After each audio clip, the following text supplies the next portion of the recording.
Okay, so yeah, here's the thing. Hair washing. It's like, you think you already know everything about it, right? You may know everything about it, but I feel like you don't. I just feel like there's a lot more you could know about it. I know what you're thinking. Since when is hair washing interesting? I mean, it's the last thing I really think about. It's like I do it and I get out of the shower and I think like, oh my God, that's it. That was so easy. I washed my hair and I'm never gonna think about it again. But no, I'm here to tell you, you should think about it more. So I'm gonna take the opportunity today to just go over some things with you, enlighten you, expand your horizons when it comes to washing your hair. Let's just dive right into it. Let's do it.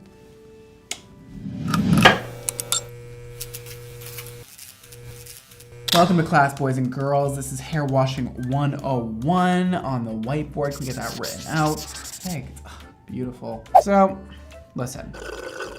This video concept came up to me when I was telling people how to use my shampoo and conditioner, Project X. I used it on my Instagram story. I showed you guys what you should be doing, how you should be washing your hair, and a lot of people had a lot of questions about this. Listen, I've had all the questions ever when doing clients' hair. That's the one thing you don't really talk about because you think everybody already knows about it, but it's actually not true.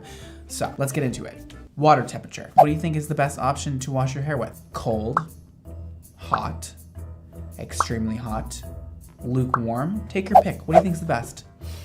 I'm gonna give you the answer right now, okay? Warm is the correct answer. Congratulations if you got that right. Warm, you should be washing your hair with warm water, okay? A lot of people wanna know, hey, should I be washing my hair with cold water? I heard it makes your hair shinier. I heard it makes your hair healthier. I'm gonna come out and say it. I think washing your hair with cold water is such bull.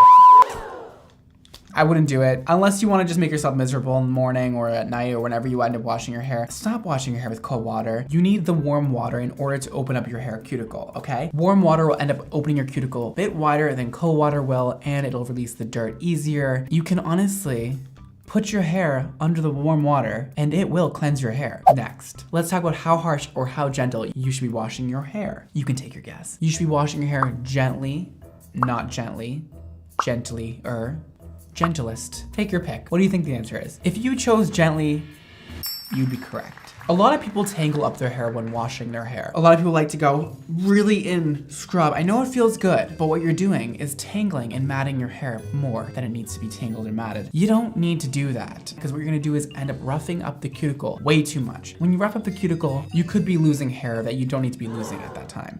Listen, just go in, side to side motions, not round motions, because this will tangle your hair. Side to side is best and a little bit gentler than maybe you're wanting to go, okay? You don't need to go like extremely gentle. You don't need to be like touching a baby's head. You can go in there, just don't be like, I see a lot of girls, okay, going in with their fingernails. Listen, again, I know it feels great, but you're gonna ruin your hair. Just chill, okay? Gently rub your head side to side with the shampoo. Now, let's get into suds, okay? Do you need them?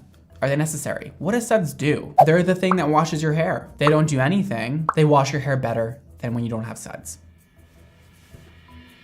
If you chose they don't do anything, you'd be correct. Suds don't do anything. They're just a visual cue that you're washing your hair. You don't need suds for any reason. Now, what suds pretty much do is just make you think you're washing your hair better than you're actually washing it. Kinda cool, kinda not cool. But I know a lot of people out there are convinced that if your shampoo does not suds extremely crazy amounts of foam, your hair is not being shampooed properly. It's just not true. I've heard a few people say it about my shampoo, Project X. It doesn't suds a lot. However, a lot of companies put a lot of surfactants in their shampoos in order to make you think that their shampoo is working better than other shampoos. Now, when creating my own shampoo, I did put surfactants in there because even me, even though I know this information, sometimes I'm still like, I'm not really convinced my hair is shampooed properly without having suds. So we did put a surfactant in my shampoo. However, we did not put a overbearing amount because I don't think it's necessary. And to be honest, it's doing nothing for your hair. It's just a visual cue that you are shampooing your hair and you are cleaning it. However, even if there wasn't any surfactants in there, no suds, it would still be doing the same thing. So you actually can use shampoos that have absolutely no surfactants in them and they are still doing the job of cleaning your hair. Interesting, right? Suds are not going to harm your hair, except they may harm your thoughts about a certain shampoo conditioner. They may make you think one is working better than the other, when in actuality, the thing that's not sudsing is probably doing more good to your hair than the one that is sudsing incredible amounts of suds. So yeah, now, Let's go over one more thing about the scalp. When you wash your hair, which parts of your hair should you be washing? The scalp only, the scalp and ends, the ends only. Choose one. If you chose scalp only, you'd be correct. Your ends, yes, they get oily, but the oil comes from your scalp. The scalp is the part that produces the oil. Your ends do not produce oil. That might be surprising to some of you. That might be kind of not at all surprising to a lot of you, and I can understand that. But here's the thing. When you shampoo your scalp with a nice amount of shampoo that we'll go over in a second, you shampoo, you rub back and forth like we talked about, gently. Now, after you do that, you don't then work down the ends of your hair. Please don't take the ends of your hair and go like this. Please, you're going to ruin your cuticle. It's not gonna be good for you. It's a bad idea. Please don't do that. Once you go under the warm water and you rinse your scalp free of shampoo, your ends will then be shampooed by the residue from the scalp. So everything comes from your scalp down, releasing the trapped dirt within your ends. There's no need to rub your ends. There's no need to get onto your ends with shampoo. Your scalp will be fine. And also, all you're gonna do is dry your ends and detangle them a lot more than necessary. There's no point of shampooing your ends. Your ends will get clean by just shampooing your scalp. Now, if you're wondering how much shampoo you should be using, well, that's a great question. We're about to go over that right now. Basically, most people can use the same amount of shampoo. We all have pretty much the same head space, unless you have just an abnormally big head or an abnormally small head. I don't know, I'm not judging you. Do your thing. However, most of us have the same size head, similar sizes, I'd say. How much shampoo should you be using? Well, we have a few different categories here. A dime size amount, 2 dime size amounts, 3 dime size amounts. If you picked 2 dime size amounts, you'd be correct. I like to use 1 dime size amount for the front of the head and 1 dime size amount for the back of the head. Okay, you can put a little bit in at a time, lather it up even though the sizes don't matter, and then work the front of your hair all the way back to here, put a little bit more in, move it around your hands, and get the back, okay? Make sure you don't wipe the shampoo away with the ends of your hair when you go to put it on your scalp, okay? If you have very long hair, move it around your shoulder, go in from the back, and go in there, okay? Focus on parts that get the most oily, maybe like right here. For me at least, that's where I feel like I have the most oil secretion, and that is where I start. So I like to put one hand maybe right here and one hand right here and kind of just like go in there. But a lot of people tell me they have long hair. They need a lot of shampoo. They buy the gallons of shampoo. It's not enough for them. Girl, you do not have to be using that much shampoo. That's crazy. 99% of people can use the exact same amount of shampoo. I can use the same amount of shampoo as a girl with 24-inch long hair. I promise. I've heard people who wash their hair once a year. I've heard people who wash their hair every day. How often should I be washing my hair? Again, I'm very happy you asked that question. Should you wash your hair once a week, every day, once a month, once a year? Pick your answer. What do you think the right answer is? If you chose any of these answers, you'd be correct. You know why? Because everybody is different. This is a wonderful, diverse world we live in, and so is your shampooing routines. Now, I'm not exactly gonna say washing your hair every day is the greatest thing. However, I know that there are people out there who have extremely oily hair. And that is usually because they have a dependency on shampoo, okay? You've grown up washing your hair every single day. Your parents told you that's what you're supposed to do. You've been using very harsh chemicals, possibly some not so good drugstore shampoos, and your hair's gotten very dried out. Therefore, it's overproducing oils to your scalp. There are ways to fix this, okay? I typically like to wash my hair once a week. And when my hair gets oily, I use a natural bristle brush from the scalp to the ends and I brush it through. You can also use dry shampoo to help combat the oils in your hair. So if you've been washing your hair every day for your whole life, I would probably stop that. And let me say one more thing before you come after me right now. My shampoo is called Project X Everyday Shampoo. Everyday shampoo. Let's get one thing straight, okay? Everyday shampoo does not mean every day. And I know that's a little misleading. However, when somebody refers to an everyday shampoo, it's typically a word used for a shampoo that is gentle enough for everyday use for those of you who are committed to washing your hair every day. You can definitely use my shampoo every single day. However, it really refers to a shampoo and conditioner that is gentle, that is not gonna be extremely heavy. It's a shampoo that is formulated for all hair types and textures. It's gonna be good for everyday use if you are committed to that, and good for people who wash their hair not so often. So let's go over that though. I would discontinue washing your hair every day if possible. There are a lot of YouTube videos about how to train your hair, how to stop washing it so much, how to make your hair stop producing so many oils. So I definitely recommend going to YouTube and searching that if you're interested to learn more about that. However, today we're not going over that. So go watch somebody else's video. But for me, somebody who has processed, lightened hair, I like to wash once a week. It gives me the perfect amount of time to have a little bit of oil secretion from my scalp to hydrate my ends and not dry out my hair too much. So once a week seems to be pretty good for most people, or twice a week seems to be pretty good for most people also. Let's talk about how long you should be leaving your conditioner on for. 30 seconds, 3 minutes, 10 minutes, 15 minutes plus.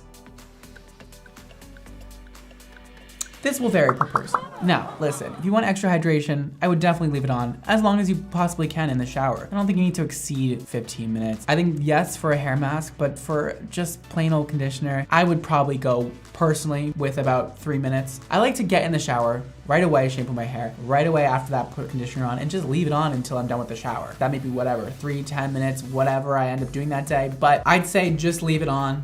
But you don't need to exceed 15 minutes if you don't feel like it. I really just don't believe it's gonna do anything else for your hair unless you're using a hair mask that is made to be left on for that long of time. I like to always follow up my personal conditioning routine with a hair mask because I know that I need more love than just a regular conditioner. Now the conditioner is gonna do the job of detangling, getting it kind of prepared for the hair mask, but I like to really double up on conditioner, and I know the hair mask will give me that much needed lift of all the essentials I need in order to really, really hydrate my hair and bring it back to life. And also, I have a couple things to go over after the shampoo and conditioning process. Here's a big one for me. Here's a pet peeve of mine. When you get out of the shower, do not take that towel and scrub your head with it. Don't you dare do that to me. Don't go like this. Don't put your head down and go like this to your ends. Oh my God, there's nothing I want to see less than that.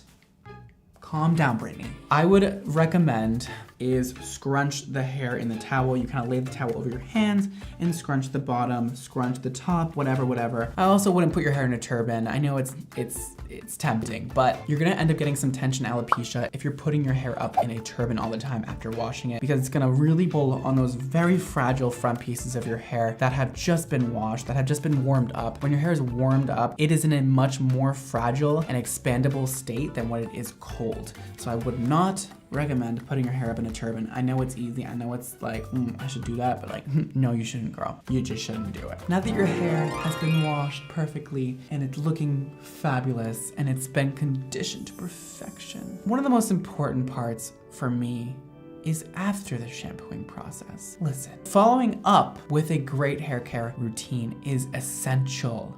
Okay? Because what you're doing when you shampoo is getting the dirt out of your hair and detangling and adding a bit more health to your hair with whichever product you may be using. But at the end of the day, shampoo and conditioner is only touching your hair for a matter of minutes. There are definitely benefits to that, but there's not as many as there's gonna be when using aftercare products after your shampoo and conditioning process. So this is where it's gonna vary a lot per person. You have dry hair.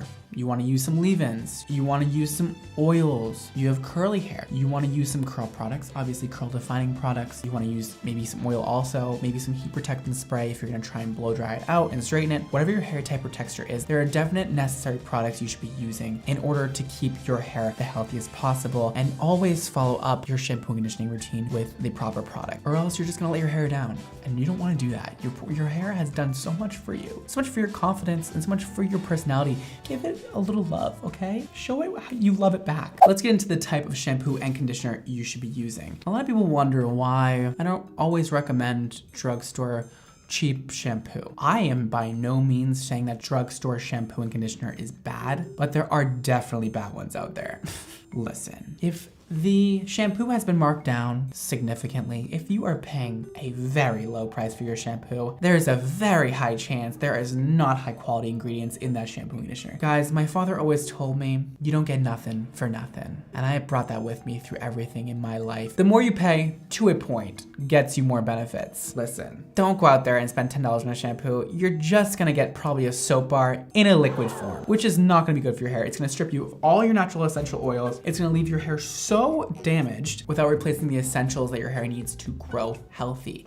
So, spending a premium price on shampoo and conditioner is always worth it in my opinion. And I know that's like hard to take from me because like I have shampoo and conditioner. I'm not gonna be like, oh my God, go buy the $5 shampoo and conditioner. But I genuinely would say that to anybody, no matter what, because a lot of people's setbacks to buying expensive shampoo and conditioner is that they use so much of it. And before this, we went over how much to use. So you really shouldn't be using very much of it. It should last you quite a while. And if that's the only concern you have with the price, then that's your answer. You shouldn't be using as much and it will last you longer and you will not pay any more than what you're currently paying for your current shampoo and conditioner. Now, I can speak on my behalf. My shampoo and conditioner costs $25. And some of you guys were shook about that. It's a very normal price for shampoo and conditioner that is 8 ounces. That should last you a while. Now, I don't want to say how long because again, some people aren't gonna listen to my directions and use 2 dime size amounts, but it should last you quite a few months if you are not washing your hair every single day and you are using 2 dime size amounts.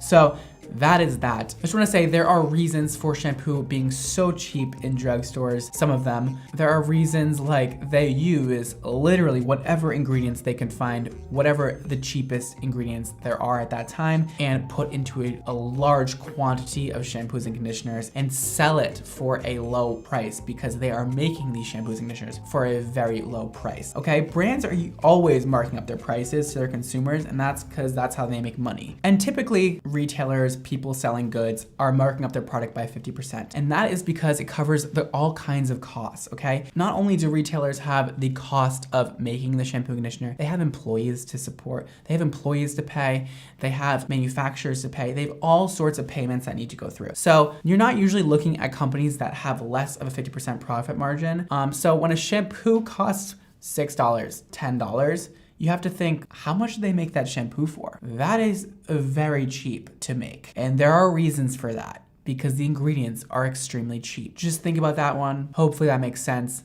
That is why I believe you should always be spending more on shampoo and conditioner. You don't need to necessarily be rich to spend $25 on shampoo and conditioner. You may just need to spend your money more wisely and think about all the things you spent a lot of money on and does not last you half that time or a quarter of that time. Well, now that I'm all talked out for the day, I hope you enjoyed that little presentation I had for you. I don't know why I love talking about that topic so much. It's like kind of fun for me. If you have any more questions, leave them below. I will try to get back to some of you guys in the comment section. So leave your comments if you'd like. Anything I didn't touch on that you're still wondering. And of course, I gotta self-promote. If you guys would like to check out my new shampoo and conditioner called Project X, it'll be linked below at xmondohair.com. And you guys can read up about it, see the ingredient list, see whatever else information you need to know. I hope you found that informative. Maybe learn some new things about something that's very common and you think you may have known everything about. You may not have known everything about it. That's it. Follow me on Instagram and Twitter at bradmondonyc. Follow my hair care brand, XMONDO to stay up to date with new product launches. And that is all. Thank you guys so much for watching today. Don't forget to live your extra life. And I will see you all next time. Peace.